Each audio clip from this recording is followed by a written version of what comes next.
Soy Mauricio José Schwartz y me da gusto darles la bienvenida. Gracias por ver qué fue eso, donde repasamos algunas noticias de la semana que quizás no le contaron así o no le contaron completas.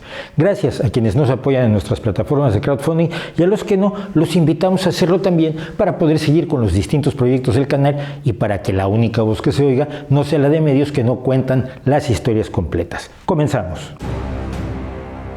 Desde el día 22 y hasta hoy, viernes 25, se ha llevado a cabo la reunión anual del Foro Económico Mundial en el muy exclusivo resort alpino de Davos, en Suiza.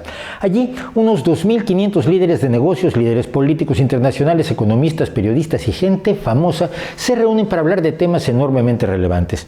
Este año, por ejemplo, incluyeron la necesidad de una inteligencia artificial responsable, el futuro de los hospitales, el combate del cáncer, el futuro de las migraciones, el puente entre ciencia y sociedad, la búsqueda de una energía limpia, el costo de la desigualdad, la parálisis de Occidente, que incluye el espinoso tema del Brexit y el cierre del gobierno de Estados Unidos, por el cual no hay delegación estadounidense en esta reunión, los desechos electrónicos, el problema del plástico, ciberseguridad, el liderazgo en África, la inversión china en Oriente Medio. Vamos, temas de interés general que bien podrían formar la agenda de cualquier reunión, no de los líderes de la política y la economía mundial, sino de sus opositores. Uno de los puntos de confrontación se dio cuando los líderes de Japón, Sudáfrica, China y Alemania hicieron un llamamiento a tener una supervisión global del sector tecnológico. Traducción: les preocupa no tener ningún control regulatorio sobre empresas estadounidenses como Google, Facebook, Twitter o Amazon, especialmente respecto de la forma en que estas empresas usan los datos a los que tienen acceso. Shinzo Abe, premier japonés, dijo que usará su presidencia del Grupo de los 20 para promover el tema de la gobernanza sobre los datos. Pero es dudoso que la reunión de Davos sea realmente útil. Cierto, allí se llevaron a cabo las conversaciones para evitar una nueva guerra entre Turquía y Grecia o para la reunificación alemana, y allí se presentaron juntos por primera vez William F. de Klerk y Mandela para emprender el desmantelamiento del apartheid sudafricano. Pero eso no significa que la reunión sea trascendente. En todo caso, es un escenario idóneo por el interés que atrae de la prensa mundial. Lo más asombroso es que esta reunión no les resulta interesante a quienes creen que el mundo se controla en las tristes reuniones Bilderberg, que invita solo a gente de algunos países europeos y de Estados Unidos, sobre todo porque la mayoría de los 150 invitados son bastante de segunda fila comparados con el desfile estelar de Davos, y sus reuniones son aún más inútiles. Pero Davos no da para una buena teoría de la conspiración de la que puedan vivir algunos vagos que sí viven de Bilderberg. En los comentarios, por cierto, está el enlace al vídeo del Rey va desnudo sobre la conspiranoia bilderbergiana. La izquierda extrema electoral española está experimentando una especie de desmoronamiento estruendoso, tanto la histórica de Izquierda Unida como su escisión de 2014 Podemos. Íñigo Errejón, que saltó a la fama tomando por asalto la cafetería de su facultad en la Universidad Complutense, fue uno de los 5 fundadores de Podemos. 3 de ellos han sido víctimas de sus errores y de las purgas internas, y ahora toca la salida de Errejón, que ya intentó desafiar el liderazgo de Pablo Iglesias en el anterior congreso del partido. El lunes 21, Errejón dejaba su escaño como diputado ante el malestar de sus compañeros por su anuncio de que no competiría por la alcaldía de Madrid con su partido, sino con la plataforma que apoya a la actual alcaldesa Manuela Carmena, Más Madrid. Carmena tuvo entonces el apoyo de Podemos y, de hecho, Iglesias con frecuencia presumía de que su partido gobernaba el principal ayuntamiento español, pero no tendrá el apoyo para las elecciones de mayo. Por su parte, Ramón Espinar, contrario a las decisiones de Errejón y fiel a Pablo Iglesias, este viernes renunció a su espectacular rosario de cargos: secretario general de Podemos en la Comunidad de Madrid, diputado en la Asamblea de Madrid y portavoz en el Senado, diciendo que Podemos no va hacia donde él cree que debe ir. Errejón, sin embargo, afirma que sigue militando en su partido, aunque competirá contra él en unas elecciones, mientras que Espinar tampoco deja el partido. Si usted no está en España y no entiende absolutamente nada, no se preocupe. Aquí fingimos que entendemos, pero tampoco. Mientras, en Izquierda Unida, partido ahora uncido a Podemos a pesar de muchos de sus propios militantes, ese mismo día 21, Gaspar Llamazares renunciaba a su escaño como diputado regional en Asturias y a competir con su partido por la presidencia de la región, cosa que hará con su propia plataforma. Llamazares es antiguo coordinador general del partido, cuyo actual coordinador general desde principios de enero le abrió un expediente de expulsión. Y cerrando el ciclo, el día 22, un juzgado de Zaragoza confirmaba la condena a Pablo Echenique, secretario de organización de Podemos y uno de los más fieles aliados de Pablo Iglesias, por haber mantenido contratado a un asistente personal sin pagar su seguridad social, por lo cual esta institución le reclama 1.039,85 euros que Pablo no quiere pagar. Aunque el código ético de Podemos le exigía renunciar a sus cargos, el antiguo militante de Ciudadanos no piensa hacerlo y cuenta para ello con los medios afines a su partido. Podemos nunca fue un partido para el largo recorrido y la lucha, un partido de bases con ideas distintas a las de los partidos que ya están en el panorama electoral. Su objetivo era una toma del poder rápida, aprovechando la crisis, el descontento indefinido de los indignados y el auge del populismo de izquierdas en América Latina y Grecia, con un discurso que se apoyaba en la problemática evidente y vagas promesas de resolverlos todos con su sola llegada al poder. Las europeas de 2014 y las generales de 2015 eran su espacio para asaltar el gobierno del país. El plan falló y Podemos no ha resistido el peso del poco poder que ha conquistado efectivamente y ha debido ejercer en estos 4 años. De modo que atrás quedan los tiempos en que Iglesias decía que no quería ser el 20% ni el 15%. Yo quiero ganar, no quiero ser el 20%, no quiero ser el 15%. Ahora con suerte su partido, sumado Izquierda Unida, apenas tendría ese 15% y su principal objetivo, desplazar al PSOE de la hegemonía de la izquierda española, queda pospuesto indefinidamente. La semana pasada amenazábamos y cumplimos. Nuestra nueva sección, los Estados Unidos, ¿de qué fue eso? En el capítulo de esta semana, el gobierno estadounidense sigue cerrado y la investigación del fiscal especial Robert Mueller sobre la conspiración entre la campaña de Donald Trump y Rusia para ganar las elecciones de 2016 sigue adelante, mientras que las revelaciones escandalosas continúan sin cesar, convertidas en parte de la normalidad. Entre ellas, hay que destacar que pese a las negativas que repitieron insistentemente el presidente de los Estados Unidos, sus hijos, sus portavoces y sus abogados, se ha confirmado que Donald Trump mantuvo conversaciones durante toda su campaña para construir una torre Trump en Moscú. Parte de su oferta para obtener los apoyos necesarios era regalarle a Vladimir Putin desinteresadamente el penthouse de la torre, una joya de los 250 pisos que planeaba construir. La Constitución estadounidense, por cierto, considera que esos tratos de negocios de un candidato son ilegales. Quizás la profunda confusión que se vive al interior de la Casa Blanca ha sido perfectamente demostrada por el abogado de Donald Trump, Rudolph Giuliani, exalcalde de Nueva York, cuando le explicó hace unos días a un periodista que no había delito alguno porque él había revisado todos los documentos y todas las grabaciones. Como no se ha hablado de grabaciones en este caso, el reportero preguntó sorprendido ¿cuáles grabaciones? A lo que Giuliani respondió, no debía haber hablado de grabaciones. En este caso, el abogado de Donald Trump tenía razón y quizá este segmento debió haber entrado en el expediente Kafka. El miércoles 23 se proclamó presidente encargado de Venezuela Juan Guaidó, presidente de la Asamblea Nacional, el órgano legislativo unicameral venezolano. La represión de Maduro a esta proclamación suma ya 26 muertos.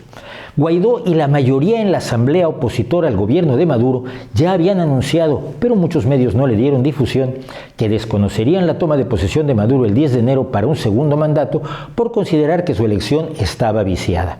Al tomar posesión como líder de la Asamblea el 5 de enero, Guaidó ya había establecido que desde ese día ese órgano legislativo sería el único poder legítimo de Venezuela.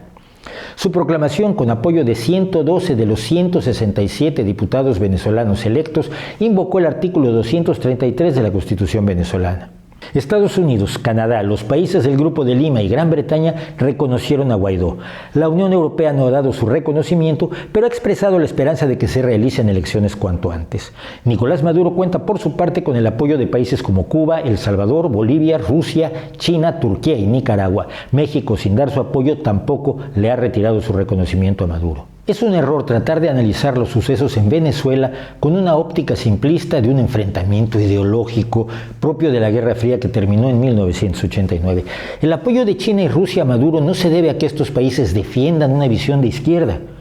Venezuela es una pieza de su juego geopolítico e imperialista y destinataria de enormes créditos que no desaparecerán con un cambio de gobierno, pero no seguirán creciendo. Por otra parte, la oposición a Maduro no es cuestión de que 3 millones de venezolanos hayan salido del país por ser militantes de la derecha golpista, a la que Maduro le atribuye todas las desgracias del país. La pésima administración madurista de la economía es peor que la de países en situación de guerra, con una inflación que en 2018 alcanzó el 83,000%, escasez de alimentos y medicinas, destrucción incluso de la industria petrolera que debería ser fuente de riqueza y la polarización que la revolución bolivariana acentuó en Venezuela. Todos estos factores hacen innegable el creciente rechazo de la gente a un régimen que en el pasado apoyó abiertamente. Es igualmente simplista acusar a Guaidó de ser de derecha y compararlo con golpistas militares. César Calderón, consultor político que ha trabajado con la oposición venezolana, recuerda que el partido de Guaidó es socialdemócrata y de hecho pertenece a la Internacional Socialista. Si bien puede discutirse la legitimidad de la decisión de proclamarse presidente, no se puede dar la espalda a la complejidad del problema de ese país ni ignorar el sufrimiento de la gente u obviar que Maduro rompió el orden constitucional al desconocer a la Asamblea en 2016 para impedir que convocara un referéndum revocatorio totalmente constitucional. En palabras nuevamente de César Calderón, la oposición ganó las últimas elecciones limpias del país en 2015 y ese es uno de los elementos de su legitimidad. Una crisis así no tiene como explicación un único factor, ni el petróleo, que ya controla China y seguirá controlando con un nuevo gobierno, o un enfrentamiento izquierda-derecha. Verlo así es reducir un problema muy complejo a un simplismo nivel Donald Trump, algo que nadie debe hacerse a sí mismo. El Vaticano intenta acercarse a los jóvenes y para ello ha lanzado su página web, cuenta de Twitter y app para Android o iOS, Click to Pray. Haz clic para rezar. La idea es que los jóvenes se descarguen la aplicación, se abran su perfil y se fijen 3 momentos para rezar durante el día. A esa hora abren su app, ven el tema de la oración del día, oran un rato y hacen clic en su app, con lo que al parecer van ganando puntos para una vida extra. Después de morir, claro, como en todo videojuego tienes que morir para poder usar la vida extra. Por cierto que cuando haces clic en la app te informa que has rezado con una coqueta carita sonriente que sin embargo solo está en inglés. Quien no sepa inglés se puede pasar el día haciendo clic esperando respuesta. El Papa tiene su propio perfil que uno puede abrir para rezar con él, aunque no está en persona. Lo que sí está presente y bien resaltado es una invitación constante a donarle dinero a la causa. El Vaticano calcula, suponemos que esta es una oferta muy tentadora en comparación con la competencia que representa el Islam y que exige 5 oraciones diarias, algunas a horas muy poco cristianas. Pero no compite con la oferta del ateísmo de 0 oraciones ya de por vida. Ya en serio, parece evidente que los jóvenes se están alejando de la religión católica por motivos que nada tienen que ver con la falta de presencia de la religión en las redes sociales. En ciertos casos la creencia flaquea cuando la gente deja de tener miedo. Los países pobres, los países en guerra, los países donde no hay esperanza y donde el futuro no es prometedor, son países de fervorosos creyentes. El gran antídoto de la religión es la garantía de un nacimiento seguro, alimentación suficiente, escuelas, vivienda, hospitales, seguridad de la vida y una pensión digna. Todo eso que el progreso va consiguiendo de modo desigual, pero constante en todo el mundo. El bienestar humano entonces no favorece a la creencia. Quizá por eso la Iglesia ama tanto a los pobres que hace cuanto puede para que sigan siéndolo, aunque quizás eso sea un tanto conspiranoico. Y Jorge Mario, Francisco, quizás ayude un poco a mejorar la imagen del Vaticano que dejen de encubrir y proteger a violadores de niños. Es una idea. En Sudán, país del África Oriental con costas en el Mar Rojo, se multiplican las manifestaciones en contra del gobierno de Omar Hassan al-Bashir, que es presidente de ese país islámico de 40 millones de habitantes desde 1989, cuando encabezó el respectivo golpe de Estado, al que han seguido 3 elecciones que, sorprendentemente, ha ganado con mayorías cómodas. Al-Bashir ha apoyado a Saddam Hussein, ha sobrevivido a sanciones económicas de los Estados Unidos, a la secesión de Sudán del Sur y a ser acusado por el Tribunal Criminal Internacional en 2009 por dirigir la campaña de genocidio, violaciones y saqueo contra civiles no musulmanes en Darfur, región de Sudán donde se desarrolla una guerra desde 2003. Al-Bashir solo ha enfrentado verdaderos problemas con la desigualdad económica. En 2013, la recientemente alcanzada riqueza por la producción petrolera no había llegado a las mayorías sudanesas y se produjeron motines reprimidos violentamente que dejaron cientos de muertos. Y eso es lo que ocurre hoy. Una vez que Estados Unidos levantó las sanciones económicas a Sudán a fines de 2018, se esperaba que hubiera una recuperación económica que sobre todo moderara la pobreza en la cual vive el 46% de la población. Pero las primeras políticas de la nueva era de al-Bashir incluyeron la retirada de los subsidios a los precios del combustible y el pan, un aumento efectivo que desencadenó el descontento en las calles desde diciembre, multiplicado por ejecuciones como la que se hizo en plena calle del doctor Babiker Salama, un médico de 27 años que pidió a las fuerzas del gobierno permiso para ayudar a un manifestante herido y por ello fue asesinado de un tiro. Es una de las varias docenas de víctimas de las manifestaciones actuales. En las manifestaciones que por estos días afectan sobre todo a los centros de población de Jartum y Puerto Sudán, la diferencia es que están participando jóvenes profesionales, ingenieros, profesores y otros médicos, al grado de que ser médico es ahora vivir en peligro en Sudán. Las manifestaciones se orientan a que Omar al-Bashir abandone la presidencia y se emprenda un proceso democrático en Sudán, país pobre, con grandes riquezas y como tantos otros, gobernantes diminutos. Jean Willis, electo por tercera vez como diputado del Partido Socialismo y Libertad al Congreso de Brasil, anunció el pasado 24 de enero que no tomará posesión de su escaño en esta ocasión y ha abandonado el país debido al aumento de la violencia producida a raíz del triunfo de Jair Bolsonaro, las amenazas que ha recibido en los últimos meses y una cantidad de noticias falsas que, según denuncia, están destinadas a difamarlo. Willis era el único parlamentario abiertamente homosexual y actuaba como defensor de los derechos LGBT en la Cámara de Diputados de Brasil. Preservar la vida amenazada, dice, es también una estrategia de lucha por días mejores. Hicimos mucho por el bien común y haremos mucho más cuando llegue el nuevo tiempo.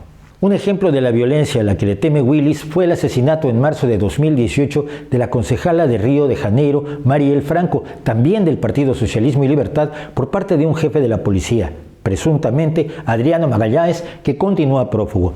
La esposa y la madre del presunto asesino fueron contratadas entonces por el hijo de Jair Bolsonaro, Flávio Bolsonaro, también senador. Ya en noviembre, después de las elecciones ganadas por Bolsonaro, la Comisión Interamericana de Derechos Humanos pidió al Estado brasileño que adoptara las medidas necesarias para proteger los derechos a la vida y la integridad personal de Willis y de su familia. Desde entonces estaba bajo protección policial, lo cual puede no ser demasiado tranquilizador, considerando que un mando policial es el presunto asesino de su compañera de partido. Willis tuvo graves enfrentamientos con Bolsonaro cuando ambos eran diputados y esto probablemente aumenta su sensación de inseguridad. Cuando se habla de homofobia, con frecuencia se olvida que en muchos espacios es mucho más que una palabra ofensiva o una mirada de desprecio. En muchos países la diversidad sexual sigue siendo un delito que se paga con la pena de muerte y en otros sigue siendo una actitud socialmente atacada que facilita el ejercicio de la violencia real contra quienes tienen una realidad sexual distinta. Matizar por ello siempre es recomendable.